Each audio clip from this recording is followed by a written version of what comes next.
Welcome to In the Trenches, where entrepreneurs, artists, writers, designers, inventors, warriors, and leaders share their stories of doing the hard, creative work that impacts all of our lives. Let the journey inspire you to do something worthwhile, build something bold, and create your life's work. And now, your host, Tom Morkis. Welcome back, everyone, to another broadcast of In the Trenches. I'm excited to have on our show today Jeffrey Shaw, who's a business coach, speaker, and the creator of the Creative Warriors podcast. And today we're going to riff on this idea of what I'm going to say is maybe a bit of self-validation, a self-reflection, but also not necessarily from an internal point of view. And this idea that Jeffrey and I were talking about before we hit record, this idea of finding a place where you belong. And those are his words. And this idea of the validation paradox, that when we do introspection, that maybe that's not enough, that maybe there's something more. And so this idea is going to hopefully be something where we go a little deep on this idea, both internally and then how that kind of manifests externally. So Jeffrey, thank you so much for being on In the Trenches. Hey, Tom, glad to be here with you. Yeah. So talk me through this idea of this concept when we were talking offline about finding a place where you belong. What does that mean? Why does this matter to the entrepreneur who's listening? Well, the cool thing is like a lot of the work that we do, you start seeing all the things in your life and in your work kind of sort of collapse together. So that's kind of been my experience lately, because I launched a Facebook group, about 2-3 years ago. And when I launched it, it was an extension of my podcast, Creative Warriors. So I wanted to have a Facebook group where we could follow up on conversations that we had on the podcast. So I launched this Facebook group. And when I launched it, it was done under the premise of a place where you belong. Because innately, my experience as a creative person, which is very similar to a lot of creative people, was, I just never really felt like I knew where I belonged. As a kid, I was absolutely kind of a fish out of the water in the town that I grew up in. I was the black sheep in the family, things a lot of creatives express. So, I just kind of put that out there that, hey, this will be a place where creative thinking people belong, where we can open up and share. And that was kind of the idea of launching that. And then recently, I actually had a therapist, and I have to say, I had to give credit to my therapist here. My therapist said something to me one day that really set me back, which was, he said, you're an interesting character, Jeff. You're actually more authentically who you are in work than you are in your personal life. And I agreed with that, because I really felt like I found myself through my work as a photographer initially, which I've been doing now for 33 years. But I was 20 years old when I started out as a photographer, having come from very lower middle class upbringing, and wound up working with the richest people in America. And it couldn't have been more comfortable for me. I felt like a black sheep in my family. I felt like a fish out of water in the town I grew up in, but I had never felt more comfortable and in the right place, a place where I belonged amongst these really rich people. And it almost didn't make sense, but it was incredibly comfortable. But what I found is that there was this feeling from the community of people that I was serving. It was as if they saw more in me than I saw in myself. And I just kept raising up to a higher level and becoming more of myself and becoming a better photographer and more successful. The result was it led to a very successful life. And that set my mind in motion, always having observed this, that when my therapist said, you're more authentically who you are professionally than personally, it got me thinking about the journey of finding ourselves and how there's a paradox to it. So I've wound up calling it the validation paradox, because like a lot of us, I have been trying to find myself on my own. But if I stuck to trying to find what my purpose in life was and who I was and why I do what I do, if I stuck to the mindset from which I came from in my small town in upstate New York and the family I grew up in, I wouldn't have amounted to much, right? Because we can only see in ourselves what our current belief of ourselves is limited by. What it took was finding myself amongst a community of people who saw more in me than I could see in myself, until I just kept rising up and becoming more of myself. Yeah. So tell me this, because I find that I see the value in it. Like as we were talking online, it makes sense. We're social creatures. It makes sense that a lot of how we derive meaning and purpose is through in and around other people. But my question is this, and this I think is maybe the challenge for a lot of people who might be listening and think, well, yeah, I understand the community element. And then we'll get into the nitty gritty of this. But I think the immediate pushback would be, well, what about the trolls, the naysayers, the people that would put you down? So I guess the question being that there's a lot of input from a lot of different outlets and a lot of different people and a lot of different whatever, right? But you need to be able to find and maybe surround yourself with people that could support you the right way. My question is, on the flip side, can your purpose be invalidated by surrounding yourself with the wrong group of people? Yeah, absolutely. And often that might be where we're starting. Yeah. Right. I mean, that's the feedback I get. A lot of times I get it's family and maybe even, as I had a friend of mine say to me the other day who's going through a growth program. He had said that his friends are having a hard time with his changes. They accusing him of joining a cult or something like that. And it's like, yeah, you're going to get, as you change, you get pushback from the people around you. So again, it's often the naysayers, and what holds us back is often where we're coming from more than where we're going to. And here's a cool thing. I mean, as having coached people now for, I guess, 8 years, I think most people have this inkling inside of themselves that is a really quiet voice that they want to listen to. And the difference in their lives is whether they listen to it or not. I know this sounds kind of ethereal, but I'll tell you, like when people reach out to me for coaching, I could almost guarantee their state of mind. They are almost always in a state of mind that they know there's more in them. They just don't know what it is yet. Because I'm a business coach, that usually is being presented to me as a problem in their business. And yet, because I work with entrepreneurs, there is no line between the person and the entrepreneur venture, right? We are one and the same. I think entrepreneurship is a path of personal development. Nothing accelerates personal development more than entrepreneurship. So when people come to me and say, I don't know what it is yet, but I feel like I'm capable of more. I think my business is capable of more. They may identify, they think their business is capable of more, but I know they're actually saying it of themselves. So I think there's this whisper in a lot of people of who they really are, what they're really capable of. The difference between those that accelerate and those that don't are the ones that are willing to take the gamble on the voice, saying, I don't know what it is, but there's more in me.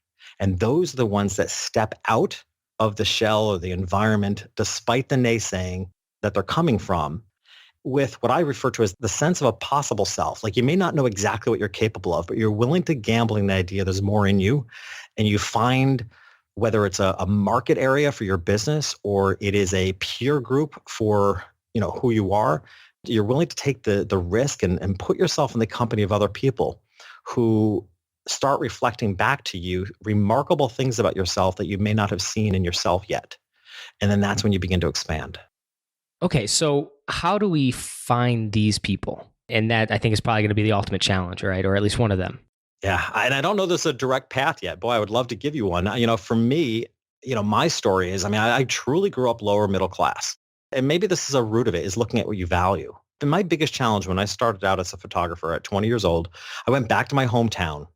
And being a portrait photographer, which I thought was about the most important thing I could do. I think it was so important to hand down family portraits. And I've always had very long-term thinking. I had life insurance when I was 20 years old, right? I always thought very far ahead. And to me, photography played a big part of that because photography was about planning ahead. It was about having portraits that your kids would hand down.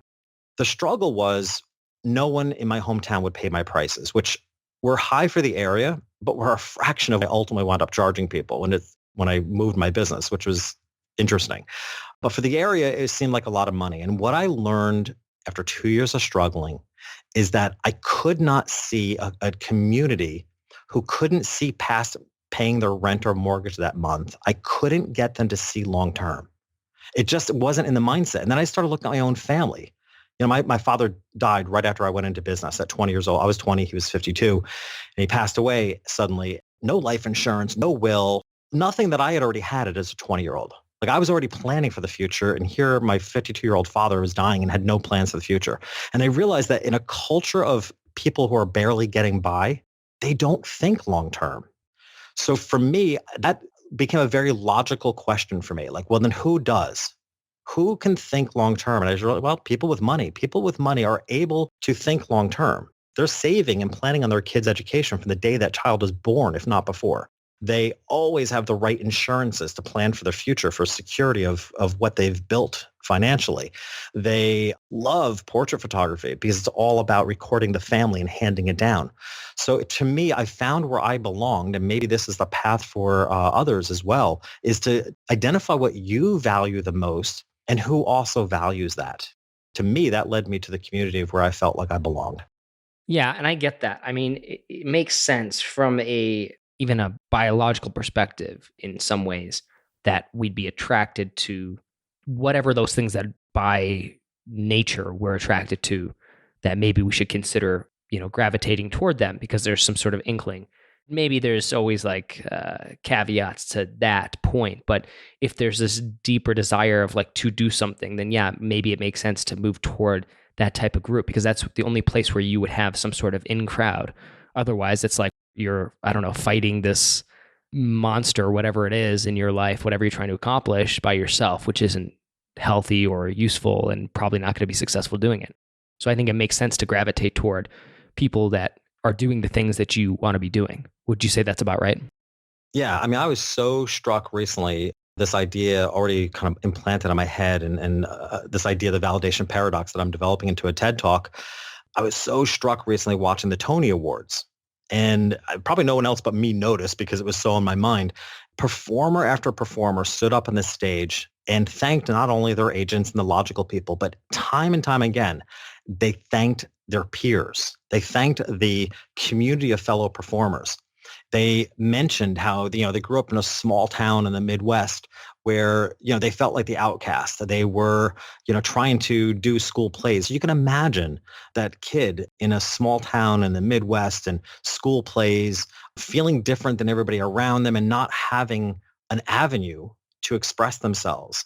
You can imagine the magic that happens when that person is brave enough to leave that environment from which they started, venture out maybe to New York, take the stage a step on Broadway, go through talk about in the trenches, right? I mean, go through trench after trench after trench of auditions and rejections and stick with it. Ultimately to realize that, when you, in the path of doing that you're surrounding yourself with people who are also trying to find their way. And then collectively, everybody rises. It struck me so clearly watching the Tonys, how performer after performer gave credit to their peers that they never would have gotten to where they were had it not been that they were surrounded by people that raised them up. Yeah, and it's a tough point to argue, right? Because it makes sense. And I guess that's the thing. So I don't think there's anybody that would necessarily challenge that notion. I guess my question is this, like, let's go higher resolution here and say, okay, then we want to surround ourselves with people who are going to lift us up. How do we identify those people? Like, how do we know that's the right group? Because then there's also, and I can't maybe think of them. I have to think about this because it's on the spot, but I'm sure I could probably come up with examples of people who gravitated towards the wrong crowd, maybe became part of the in crowd, but it was the wrong crowd and didn't end up achieving what they wanted to achieve, maybe going down this really bad rabbit hole or worse. So the idea being an important element of this that I don't know if you said, but definitely that maybe I'm inferring is that choosing the right group is so important. And that means conversely, choosing the wrong group is something to be avoided. So how do we know where we go and who we align with? Yeah. And let's face it, as teenagers, a lot of us chose the wrong groups. But again, I'm a parent of three 20-somethings, and of course I was a teenager myself. And often the kids that followed into the wrong groups, when you really got to know them, there was so much substance to them. I can think of so many kids that even when I was a kid myself, I can think of so many people I met that your opinion of them was, they were in the bad crowd.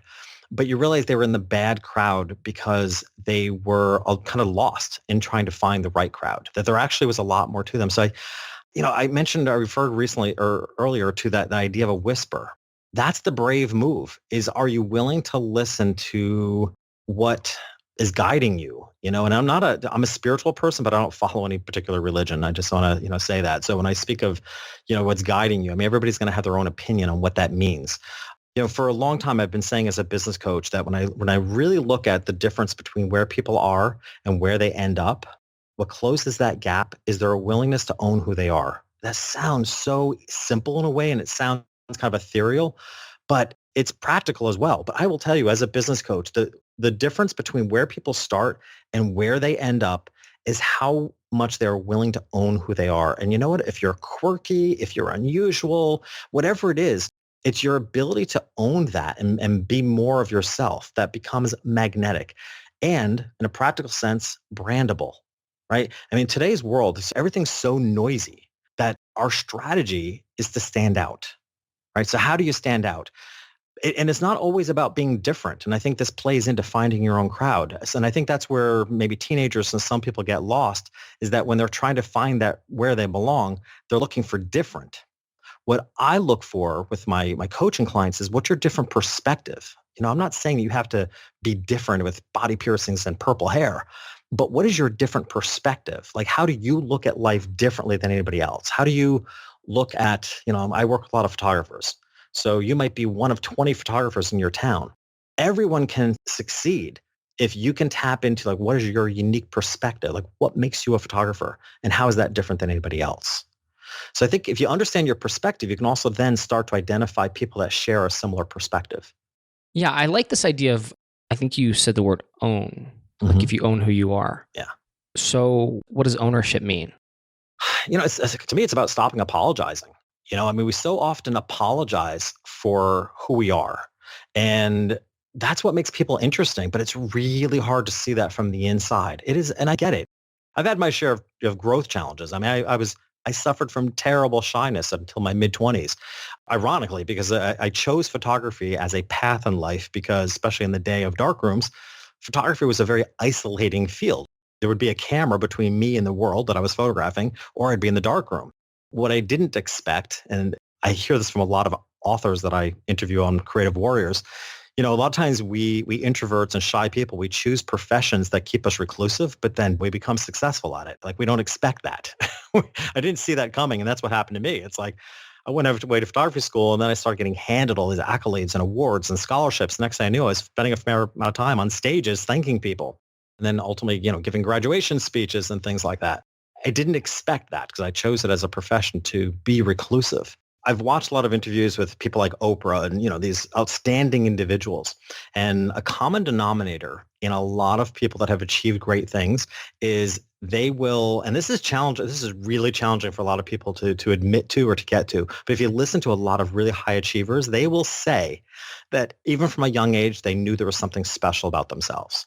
And boy, a lot of us have a really hard time saying that because we're raised in a culture of humility and being humble. And that's why we keep it to ourselves. Like, we keep it to ourselves that despite the circumstances, despite the fact, Oprah, look where she started, right? Despite her initial circumstances, deep down, she knew there was something special about her. She became that person because she was willing to admit it to herself and then set on a path to find that and to make that happen. And I honestly believe that is true of everyone. I don't know that anyone is actually special, but that every one of us has something special to offer. So it's the willingness to listen to that and then try to find the community where it might be like-minded peers. It might be, like I said, for an entrepreneurial venture, it may be a market. I mean, for me, it was a market. Like, I chose a market that was more aligned with my values so that I could become an exceptional photographer with an exceptional success. For others, for performers that I mentioned on the twenties, it was, leaving maybe where they came from to venture out into a bigger world of performers. There's so many truths here. And there's the whole idea that the sum is greater than the parts, right? We're just one part. So what happens when we join the community? In Africa, there's a term called Ubuntu, which loosely translates to I am I because of we. And it speaks so perfectly to this idea of the validation paradox, that while we're trying to find ourselves on our own, we're trying to find our uniqueness, our why, our purpose in life, that we can really only achieve that in the interaction with others who may see more in us than we can see in ourselves. Yeah, and again, I think it comes back to just, the importance of making sure it's aligned with the right people. Because I think this other thing I find that is typical in any kind of creative pursuit, and I would probably lump entrepreneurship, writing, art, anything where you're not being told exactly what to do and how to do it, right? So any kind of creative pursuit, I find that the problem is that a lot of people aren't doing those things. And so then by its nature, you are kind of outcast because that's not the usual thing. The majority of people do not do it. By its nature, they don't. So you have this vast majority who are not doing that thing. And so, yes, going to find that in group is really important. I love that you just said that because actually just the other day, I don't know if I wrote it as a post on Facebook or I put out so much stuff. I don't remember where it came from or how I put it out, but it was along that nature. I had made the comment that actually, I'm sorry, it was actually one of my podcasts. I did a talking stick episode on it that the challenge between creativity and communication. Because the fact matters, if you're truly doing something creative, if you're really being innovative, people don't know to ask for what you're offering. That becomes one of our greatest marketing challenges, right? And it actually flies in the face of SEO and search engines because if you're truly doing something creative, how could someone know what to type into a search engine? So that's a dilemma that from a business perspective, you almost need to solve. I mean, here we can encourage people to be creative and innovative, but it introduces a new challenge, which is then how do people find you if what you're doing? But yet I put the creativity as a precedence. So when I speak of the idea of finding a place where you belong, it doesn't necessarily mean, and this is true of my Facebook group, I have coaching groups too, that some of my coaching groups are intentionally a group of people from various industries so that there's room for everybody to learn and cross-innovate without it having to be sameness. So finding a place where you belong does not have to be sameness. It can be, but it doesn't have to be. And likely in today's world, it isn't. But you are in a place where you belong if you're amongst people who think differently. I would say that's very true of my Facebook group. I mean, there's people from, there's some 2,000 members in the group currently. And, the range of professions and careers are really diverse. But my hope is that everybody feels like they belong there because you can do anything, you can act anything, and you're going to get other members chiming in and supporting you just because they get what it feels like to be a creative warrior. That's the point. That's why my show is called Creative Warriors. The whole point is we may all be doing different things, but the common denominator is that we are warriors in business. We are putting ourselves on the line. We're marketing ourselves or our talent. And that takes a certain sense of a warrior spirit. So what we're doing, what we're selling, what we're offering may not have anything to do in common, but what is in common is that we are the types of individuals that are willing to put ourselves out there at risk, at judgment, in order to try to better the world, make a living, build a business, et cetera. That's the common denominator. And that makes sense to me. I mean, that's the thing. So it's like diversity in a specific like niche or in a specific context, I think is really important. Because it wouldn't be helpful if you had people coming in there who weren't on that same kind of journey. And if they were like, here's how to like kind of work your way up a middle management role, that's not going to provide most of those kind of creative warriors you to find them any useful information. But those who are creating and leading and that's the kind of diversity. I think that makes a lot of sense in that capacity. Yeah, and it's still a place. I mean, to me, the world of people that are creative warriors, that is a place where they belong. And I want to. That's my endeavor. My big mission is to support those, those creative warriors. Which is why in our podcast, like yours, I mean, we have a really tight criteria as to who comes on the show as a guest because it has to stay aligned. We don't have. It's funny you mentioned leadership because we have a lot of people approach us that want to talk about leadership, and we've had a few guests. And I will do it where it's appropriate. But I always say, first of all, we don't have corporate talk on Creative Warriors. That's not what we're about. The word leadership instantly becomes a challenge because a lot of entrepreneurs don't consider themselves leaders. So I have a team of incredible people that vet the guests. Usually do the work for me. Sometimes I'll step in at some point because we're not sure if this person's a fit. But the goal is that we want to continue to have conversations on our show that only support that community so that the creative warriors that listen always feel like, hey, this is a place I belong. This is a podcast I belong listening to because this guy gets me. I've done shows on nutrition and well-being, and I've done shows on very tactical business strategies. And the reason I do the whole range is because I'm still speaking specifically to the creative warriors of the world. And what I know is that, hey, if you're marketing yourself or you are your brand, you also need to take care of yourself. They get that. Tom, here's a quote I recite over and over and over again, probably ad nauseum for a lot of people, but I foundationally, I think it's really important for people to get this, which is, nowadays, people don't hire you because you're the best. People hire you because you get them and they get you. Mm. I think that's so important for people to understand because especially because I work and support with so many creatives who are in a constant endeavor in their lives to be the best they can. Nobody's terrible. And very few people are terrible, or they wouldn't even be, out in the world putting out, marketing what they're offering. But best is completely subjective.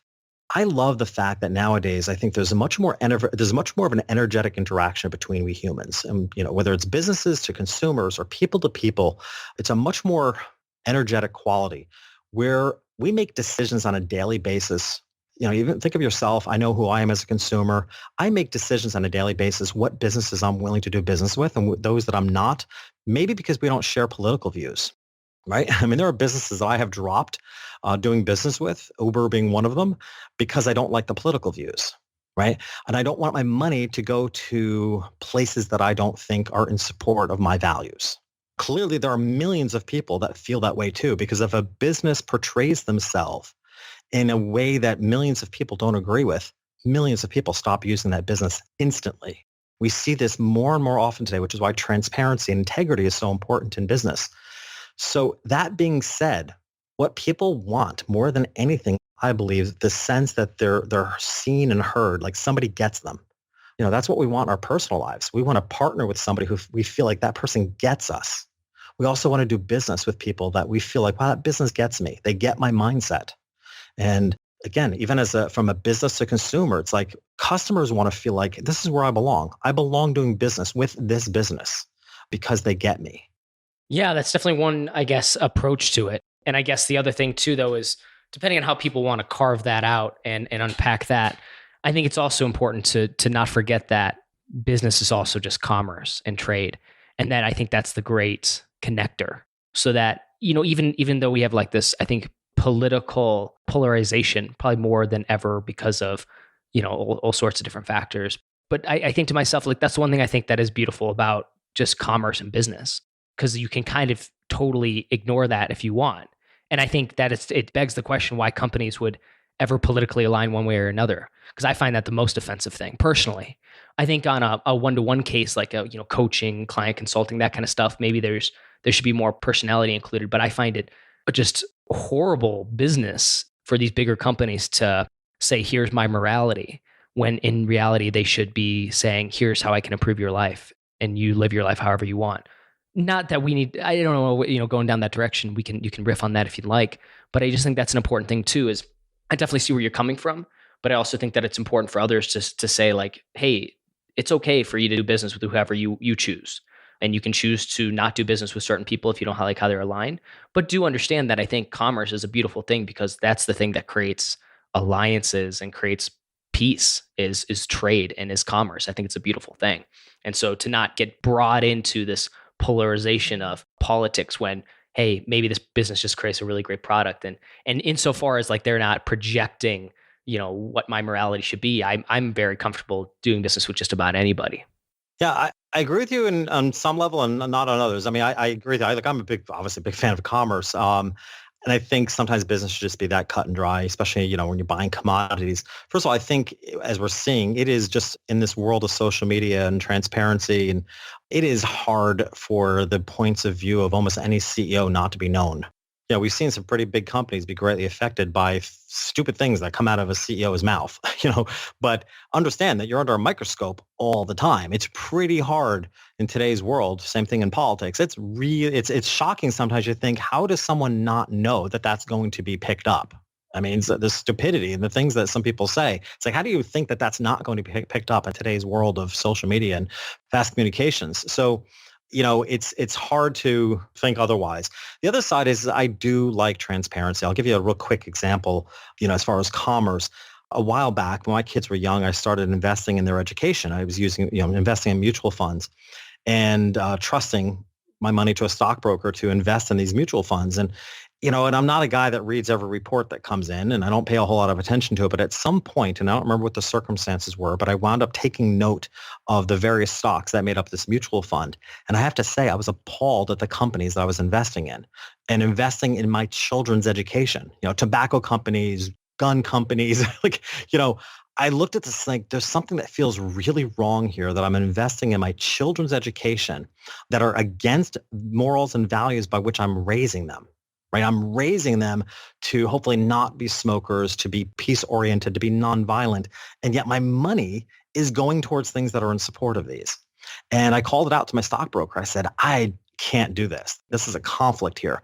Only to find out that there are mutual funds for education that are actually child friendly, that are actually intended to know that you're putting your money towards values that are aligned with the protection and rights of children and still high functioning, high values. So that's a case to me where, I agree with you. Commerce can be commerce, but I like a high degree of transparency. I do want to know what a company's values are because I don't want to feel like I'm trading blood money. I don't want to feel like I am putting money into a company that is hurting, or taking a political stance. Like I just want to know, I don't want to take a stance politically or put my money towards something that's that's going to inadvertently hurt people that are important to me. Well, yeah, right. Of course. Like I'm with you and I get that. I know that's, there's definitely a lot of people that I think you see that today, people kind of getting on that, I won't say, bandwagon, maybe, but having an opinion about those businesses that they do business with and saying, well, I'm going to support this one and not this one because of whatever it might be. And yeah, it's at the end of the day, like I would never want anybody to do something where they feel like their investment is like not morally aligned with whatever their ethic is or whatever they choose their ethic to be. So, yep, definitely get that. And I guess we could go down this rabbit hole for quite a while talking on this idea of ethics and morality, but I know we're coming up to the top of the hour. So what I'd love for you to do is be able to share with people where they can reach out and find you. If they're interested in this conversation, again, I know you got a TED Talk coming out, you got a new book coming out. Where can people find you and read more of your work and maybe get in touch with you? Well, they can certainly find me on my website, which is jeffreyshaw.com. Of course, this Creative Warriors podcast we've mentioned a couple times. I have a new tool that I'm really excited about because I think one of the core challenges for a lot of people in business today is that we are doing something different. We are standing out, and yet the world of business has been built on very traditional business mindsets. It goes right back to the 1920s book Think and Grow Rich by Napoleon Hill. I mean, that was all about mindset. So I've created a new tool called the 12 must-have mindsets for uncommon entrepreneurs.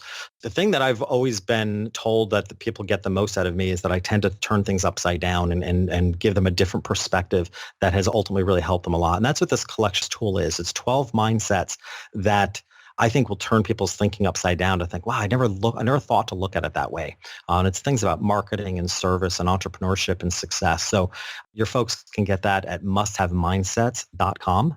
It's really cool. It's a great little tool just to get your head thinking in a different way. Most people read it and it's like, that's exactly what I think. I just wasn't allowing myself to think that way because it's different than what other people are thinking or other businesses are saying you should do. And that's the problem. I mean, if you're doing anything different in the world, you can't follow the advice of typical business because it's a different path. I agree completely. Well, Jeffrey, thank you so much for being on In the Trenches. It was an absolute pleasure having you. Likewise, Tom. It's always a pleasure to talk to you. Thank you for listening to In the Trenches. Your creative work doesn't stop here. Join the resistance, the small but growing army of entrepreneurs and artists putting a dent in the world at www.tommorkis.com. Never fight alone. Join the resistance.